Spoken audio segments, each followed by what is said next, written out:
Nick Roeg is one of Britain's most important and inventive directors. His films range from the Antipodean eeriness of Walkabout to the science fiction thrills of The Man Who Fell to Earth, the dark eroticism of Bad Timing, and most recently, the strange magic of Puffball.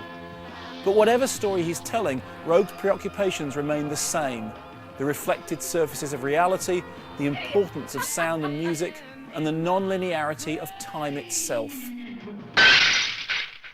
All these traits are distilled in the perfect microcosm of Roeg's work, the opening movement of his 1973 classic, Don't Look Now.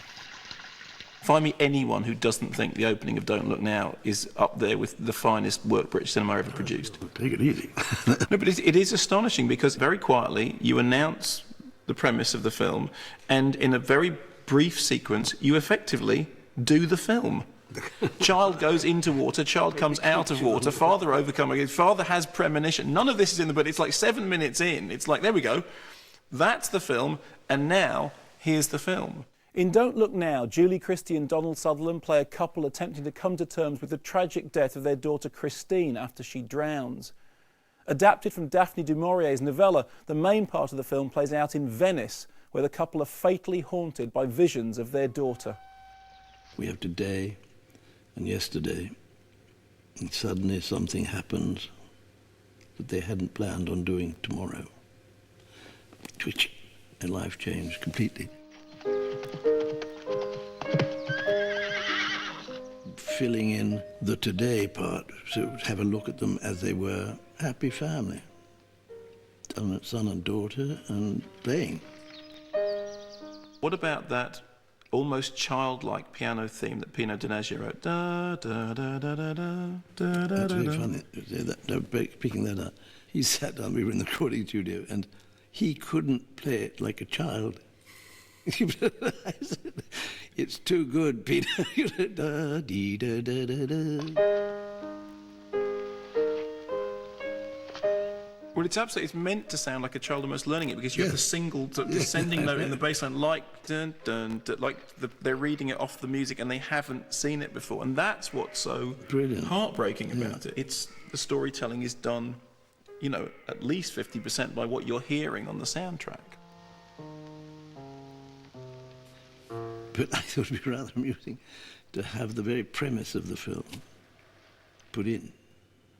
Rather cunning of me, rather nasty or wicked thought. But I thought I mustn't tell anyone. The scene started, it was right at the beginning, with Julie sitting on the side. What are you reading? I was just trying to find the answer to a question Christine was asking me. And Julie turns and says, Christine said to me the other day, If the world's round, why is a frozen pond flat? and I said to him, rather wickedly, you're going to say the very premise of the movie, Donald. He said, what's that?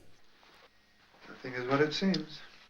We took about 30 takes. He said, nothing is what it seems. Oh, shit. Oh. What you have visually is you have the water with the reflecting image of Christine running by the side of it, which we'll see again in Venice. You have the breaking of the glass with the bike going over it, which we'll see again.